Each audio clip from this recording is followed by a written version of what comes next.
বুলি কৈছিলো 10,000 দিলো কিমান হয় দিলো 19,000 চাকৰি দিম বুলি কৈছিলো 1 লাখ দিলো 1,65,000 টকা দিম বুলি কৈছিলো 10,000 দিলো 19,000 আই মাতৃসকলক আৰু কিবা লাগিব নেকি টকা নালাগে না আৰু একদম লাহেকৈ কৈছে নালাগে নেকি কাক নালাগে হাত দাঙক কাক নালাগে হাত দাঙক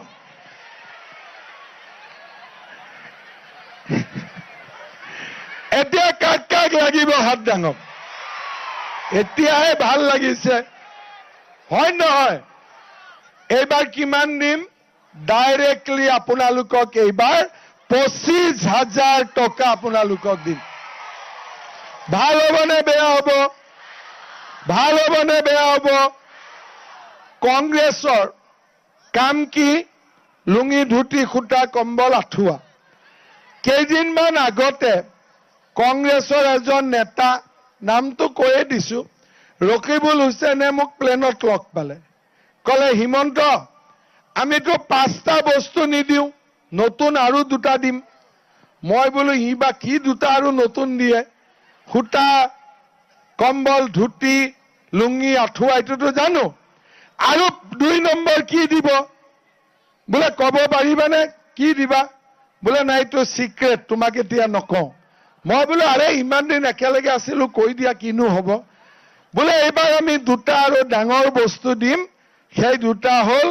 গেঞ্জি আৰু পায়জামা এইটো হল কংগ্ৰেছ আমাক কি দিব ধুতি লুঙ্গি খুটা কম্বল আঠুৱা গেঞ্জি পায়জামা লাগিব ধুতি লুঙ্গি লাগিব খুটা কম্বল লাগিব গেঞ্জি পায়জামা লাগিব আঠুৱা লাগিব নালাগে যদি আমি হাতৰ ছবিত কিয় ভোট দিম হাতৰ ছবিত ভোট দিম নেকি হাতৰ ছবিত ভোট দিলে কি পাম ধুতি লুঙ্গি খুটা কম্বল আঠুৱা গেঞ্জি পায়জামা আৰু বিজেপিক ভোট দিলে এজিপিক ভোট দিলে কি পাম চাকৰি একাউণ্টত 25,000 টকা হয়নে লগতে মোক কওক ৰেশন কাৰ্ড কাৰ কাৰ আছে সবৰে ৰেশন কাৰ্ড আছে আচ্ছা ৰেশন কাৰ্ডত চাউল পায় নে খসা কব পায় ৰেশন কাৰ্ডত দালি পায় নিমখ পায় চেনি পায় আচ্ছা দালিটো ভাল নে বেয়া বজাৰতকৈ ভাল নে বেয়া বাইদেউ ভাল নে বেয়া ভাল নহয় ঠিক আছে দালি দিলো চেনি নিমখ আৰু কিবা লাগিব নেকি আৰু কিবা লাগিব নেকি কি লাগিব মই ঠিকে শুনিছো নে মিঠাতেল শুনিছো ঠিকে আচ্ছা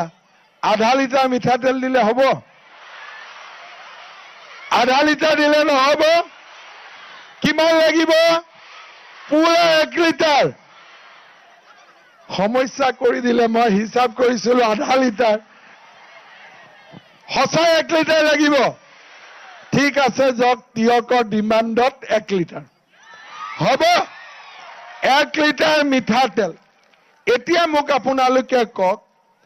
এই যে 10,000 টকাটো আমি দিছিলো নোপোৱা মহিলা কিমান আছে অকণমান আছে এতিয়া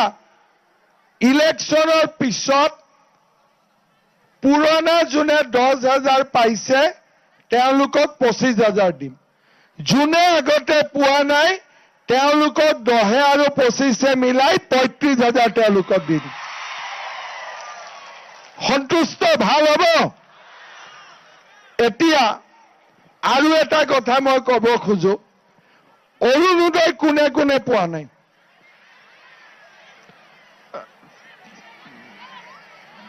500 মান মহিলাই অৰুণোদয় পোৱা নাই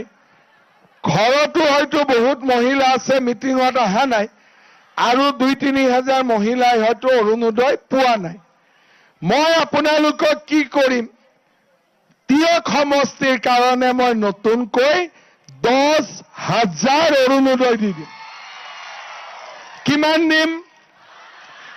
নিম 10,000 অৰুণোদয় আপোনালোকক নালাগে 2-3 হাজাৰ হলে হৈ যায় হয়নে বিকাশ কাক দিব কিন্তু এটা বুদ্ধি কৰিলে আমাক 10,000 লাগিব কেনেকুৱা মই এতিয়া শুনিব পাইছো বহুত ঘৰত ৰেচন কাৰ্ড এখন আছে শাহু একে অৰুণোদয় পাইছে বোৱাৰী একে পোৱা নাই হয়নে এইটো সমস্যা হৈ আছে হয়নে নহয় সেই কাৰণে ৰেচন কাৰ্ডখন আপোনালোকক আমি ভাঙিব সুবিধা কৰি দিম হ'ব তেতিয়া অৰুণোদয় এটা জায়গাত দুটা পাব হয়নে তথাপিতো অৰুণোদয় ৰখি যাব কি কৰিম তেতিয়া আমাৰ তিয়কৰ ল'ৰাবিলাকে যে বিয়া কৰাই বোৱাৰী আনিব তেওঁলোকৰ কাৰণে এডভান্স অৰুণোদয় বুকিং হ'ব ৰেচন কাৰ্ডখন দুখন কৰিলে কি লাভ হ'ব অৰুণোদয় দুটা হ'ল চেনিওতো 2 কেজি আহিব নে নাহিব মিঠাতেল 2 লিটাৰ আহি গ'ল হয়নে নিমখ 2 কেজি আহি গ'ল আৰু দালি 2 কেজি আহি গ'ল ভাল হ'বনে বেয়া হ'ব ভাল কৰি কওকচোন ভাল হ'বনে ভাল হ'ব কিন্তু আপোনালোকে ৰেচন কাৰ্ডটোহে ভাঙি ল'ব পাকঘৰটো আকৌ নাভাঙিব পাকঘৰ এটাই থাকিব খালি কাৰ্ডহে দুখন হ'ব নহলে মানুহে আহি ক'ব হিমন্ত বিশ্ব শৰ্মাই তিয়কত আহি ঘৰখন ভাঙি থৈ গ'ল মই ৰেচন কাৰ্ডে ভাঙিব কৈছো ঘৰ ভাঙিব কোৱা নাই হ'ব বুজি পালে নে নাই পোৱা এটা মোক কথা কওক গেছৰ চিলিণ্ডাৰ আমাৰ কেইদিনৰ মূৰত বদলাব লাগে 30 দিন নে 40 দিন কাবাক 22 দিন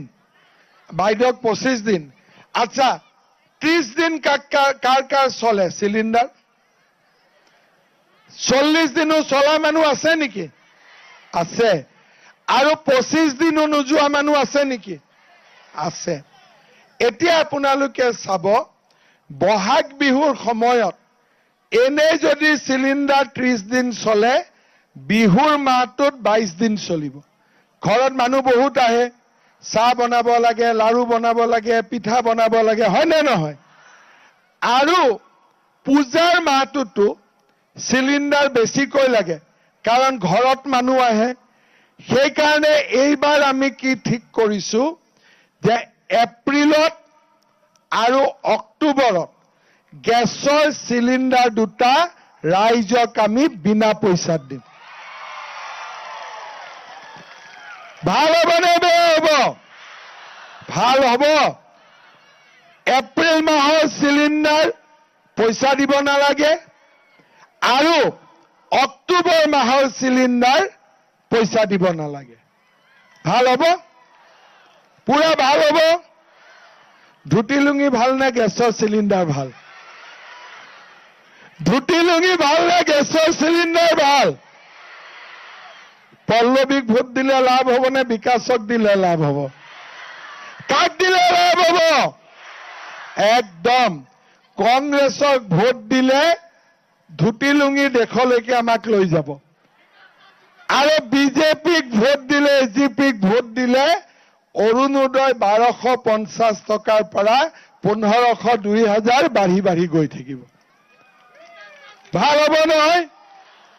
এইবাৰ আমি আৰু এটা কাম কৰিব খুজিছো আমি কলো 2 লাখ চাকৰি দিম কিন্তু নাৰ্ছ নপঢ়িলে নাৰ্ছ কেনেকে হ'ব যদি বিএড নপঢ়ে শিক্ষক কেনেকে হ'ব দুখীয়া ল'ৰা ছোৱালীয়ে